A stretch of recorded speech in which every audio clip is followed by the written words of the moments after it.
Welcome back to the show. Matthew Goodman is here with us tonight from the Fighting Burrito. Welcome to the show, Matt. Thanks, Brent.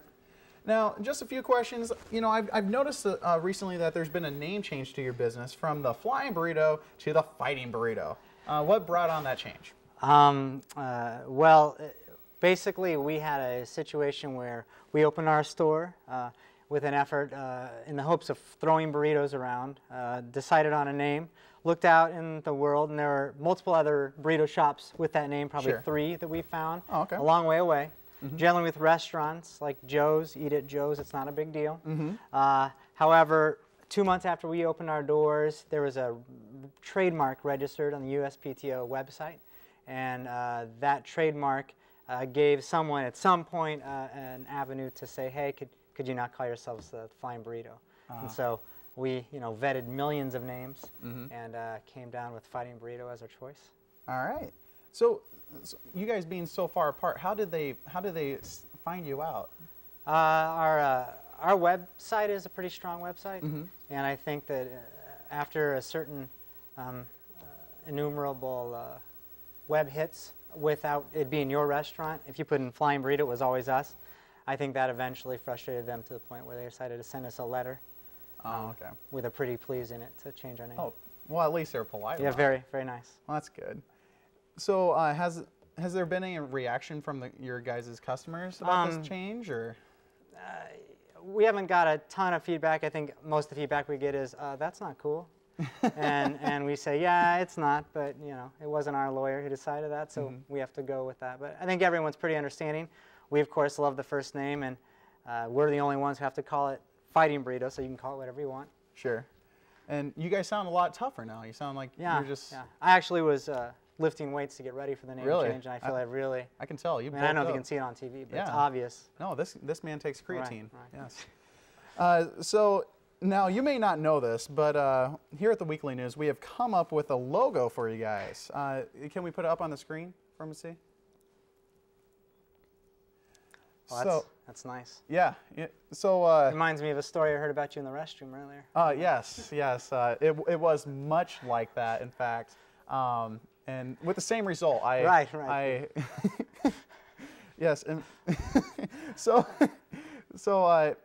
I think if everybody sees that in your window, they're gonna see that, come in asking about it, and they're gonna be hungry for burritos. Because I mean, that burrito's kicking Apollo Creed's ass. Yeah, it was impressive. I think there's spicy corn in there, obviously. Obviously. So our proposal is, you take that, and then we get free burritos, from 10 years to life, either one.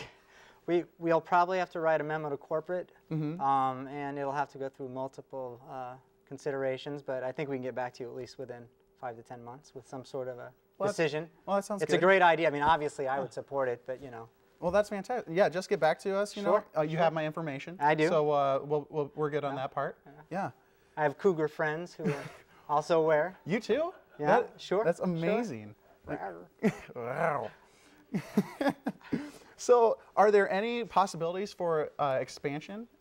I'd hope so. I mean, when we started this business, we're also involved in other businesses. We're involved with the Eurostand and Superdog in Campus Town, and this was our first indoor business, which was great with regards to rain and snow, etc.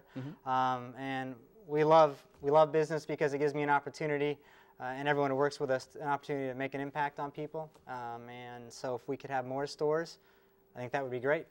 So we always consider that and think about it. I think about it daily. So you're always open to it. That's fantastic. So you mentioned that you're in charge of the Eurostand and Superdog. What got you into the food business? I guess when I was young, I really liked working. I liked working quickly. I'm from Iowa. I'm from southeast Iowa, detasseling. Those things kind of wrapped up into fast food experiences for me, and then I got a job here when I came to school in '91. And as a freshman, and I bought it as a beginning my junior year, and I've just been in business ever since, despite my multiple degrees in the sciences, which I employ very little. Not to say that people shouldn't stay in school. They should. Oh, I think it's very important. You stay cool when my you stay in kids might school. be watching. Yes. So, what are your feelings as your business is, technically qualified as, drunk food to college students on Welch? Say I didn't get the first part.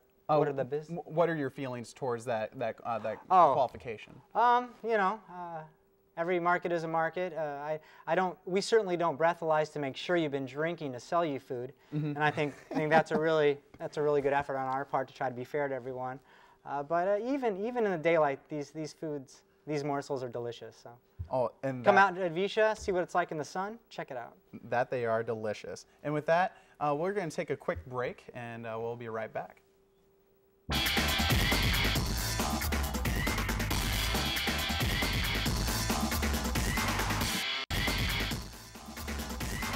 Welcome back. Matthew Goodman is here with us once again from the Fighting Burrito. And so not only are you the owner of the Eurostand, Superdog, Fighting Burrito, but I understand that you're also an Ames City Councilman. What kind of got you into serving public office? We had an incident maybe 7 years ago. You know, I've always kind of been involved. I was in GSP, GSS, you know, and other things when I was younger. But we had sort of an issue with our vending permit at one time, and we had a really big student support. This was probably almost 10 years ago now. And after that issue was resolved, I really felt like I'd been in Ames a while. I represented a bridge between the student lifestyle and, you know, I was also a permanent resident and a business owner. And so I felt it might be a good payback for me to try to bring some student perspective to the council. Now I'm 36, so I might not be doing that as well as I'd hoped I would, but I really try to be aware of that lifestyle. I mean, all my employees live that life. I lived that life for a long time. It's a lot of fun, but makes me tired.